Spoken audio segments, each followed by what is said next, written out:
ஒரு காலத்துல டிவி இருந்ததா வீட்டுல? இப்ப எல்லார் வீட்லயும் டிவி இருக்கா? டிவி இருக்கவங்களா கைட்டு போப்போம், விடாம தூங்குமா? ஒன்னும் நான் வாங்கி விட்டேன். எல்லாருக்கும் இந்த கலர் டிவி கொடுத்தது யாரு? கலைஞர். இலவசமாக ஒவ்வொரு வீட்டிற்கும் கலர் டிவியை கொடுத்தவர் நம்முடைய தலைவர் கலைஞர் அவர்கள்.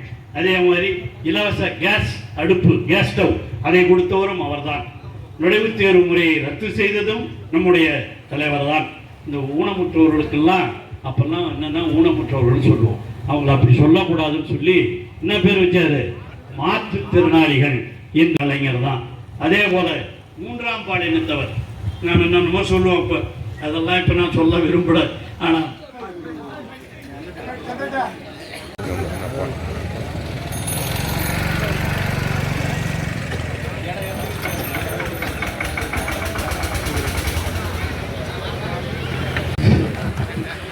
எப்ப கரண்ட் ஆஃப் ஆகும், எப்ப கரண்ட் இருக்கும்னே தெரியல. எல்லா ஊர்லயும் கரண்ட் கட்டு. இதுதான் இப்ப வந்திருக்கிற ஒரு ஆட்சியில நடக்கிறது. கட்டு கட்டு கட்டுன்னு கட் பண்ணிக்கிறாரு. இந்த எலக்ட்ரிசிட்டி தான் கட்டு. ஆக இதெல்லாம் செஞ்சுட்டு இருக்கிறதா இந்த ஆட்சி. அதை பற்றிலாம் இன்னும் உங்களுக்கே தெரியும். எல்லாம் இன்னும் போக போக நல்லா புரிஞ்சுக்குவீங்க. அதே மாதிரி நான் சொன்னேன் இல்லையா, அந்த 3ஆம் பாலினத்தவரை திருநங்கைகள் என்று அழைக்க வைத்தவரும் தலைவர் கலைஞர் தான். இதெல்லாம் ஏன் நான் சொல்றேன்? கலைஞர் எல்லாவற்றையும் தமிழக மக்களுக்காக செய்து கொண்டிருப்பவர். இப்ப நடைபெறுகிற ஆட்சி இருக்க, அதை பத்தி நான் உங்களுக்கு அதிகமா சொல்ல வேண்டியதில்லை. ஒரு மாசம் தான் ஆகுது. இன்னும் 6 மாசத்துக்குள்ள என்னென்னங்கிறத நீங்களே நல்லா தெரிஞ்சுவீங்க. அதுதான் தலைவர் தளபதி அவர்களும் சொல்லி இருக்கிறார்கள்.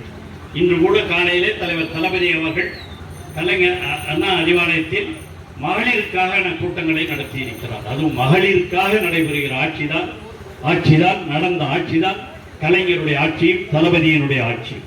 தளபதியினுடைய ஆட்சியில மகளிருக்காக செய்திருக்கிற நன்மைகளை எல்லாம் சற்று எண்ணி பார்த்திட வேண்டும் என்று உங்களை அன்போடு நான் கேட்டுக்கொள்கின்றேன்.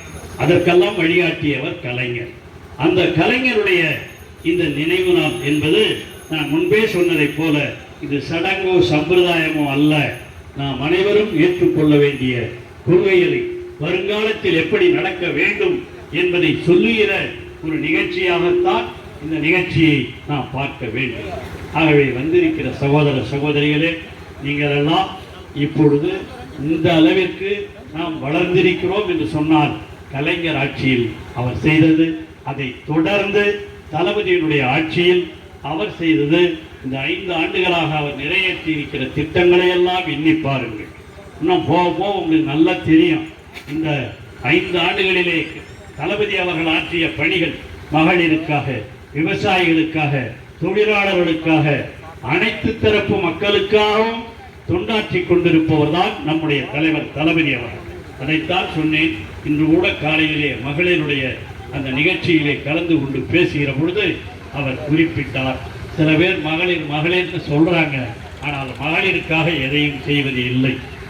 மகளிர்லாம் சில பேர் யோசிக்காம போட்டு யாரையோ கொண்டு போய் உட்கார வச்சுட்டோம் தமிழ்நாட்டில். என்ன உட்கார வச்சு தான் பிரயோஜனம் சொல்லுங்க? எதனா ஒரு பிரயோஜனம் உண்டா? நாம் இருக்கும்போது தளபதி இருக்கிற பொழுது டெல்லிக்கு செல்லுகிற பொழுதெல்லாம் அவர் எதற்காக டெல்லிக்கு சென்றார்? இந்த கூட்டத்தில் நேற்று போய் கலந்துனார் பாருங்க. அந்த கூட்டத்தில் முதலமைச்சராக இருக்கிற பொழுது தளபதி கலந்து கொண்டார். பிரதமருக்கு பக்கத்திலே உட்கார்ந்துருப்பார். டிவியில் பார்த்தீங்கன்னா அவனுக்கு தெரியும். ஆனால் இன்னைக்கு ஒரு பிரதமரை விட்டு 10 தள்ளி உட்காந்துங்கிறார். அப்போ ஏன் போனீங்கன்னு கேட்டவர் இன்னைக்கு அங்கே போய் உட்கார விட முடியாம இடம் கூட இல்லாம இருக்கிறார். அவரோடு இருக்கிற கட்சி தலைவர்களையாவது பார்த்து பேசுறாரா? எதுவும் இல்லை. ஏன்னா அவர் நடிச்சு வந்தவர் இப்பொழுதும் அரசியலிலே நடித்து கொண்டிருக்கிறார். இதுதான் நீங்கள் தெரிந்து கொள்ள வேண்டும். தாய்மார்களே, நீங்கள் தயவு செய்து தெரிந்து கொள்ளுங்கள். நீங்கள் வருகிற காலங்களில் உள்ளாட்சி தேர்தல் வருது. இன்னும் அடுத்த தேர்தல் எப்பொழுது வரும்னு தெரியாது. எப்போ வேணாலும் வரலாம். எப்பொழுது வந்தாலும் அடுத்த முதல்வர் தலைவர் தளபதி தான். அது தமிழகத்து மக்கள் தீர்மானித்து விட்டார்கள். இப்ப கொஞ்சம் பேர் சிந்திக்காம ஏதோ ஒரு வேகத்துல எமோஷன்ல போட்டாங்க. ஆனா அதையெல்லாம் மறந்து இன்று தமிழகத்திற்காக எப்பொழுதும் நன்மை செய்யக்கூடியவர் நம்முடைய தளபதி தான் என்பதை உணர்ந்து எல்லோரும் செய்வார்கள். அதைத்தான் இங்கே இருக்கிற நண்பர்கள் தான், இங்கே இருக்கிற ஆய்வுத்தலைவராக இருந்தாலும், ஒன்றிய செயலாளராக இருந்தாலும், அதே அதே போல நம்முடைய என்னோடு பணியாற்றி எப்பொழுதும் எனக்காக நம்மோடு நிற்கிற நம்முடைய நண்பர் கணேசனாக இருந்தாலும் பலராமனாக இருந்தாலும் எல்லாரும் இந்த திராவிட இயக்க கொள்கையிலே அன்று முதல் இருந்தவர்கள் தான். அவங்கெல்லாம் குடும்பமாக அப்படி இருந்தவங்க தான். முதலே சொன்ன மாதிரி 89 நான் முதல்ல சட்டமன்ற உறுப்பினர் ஆகும்போது என் கூட வந்தவர் தான் கணேஷ்.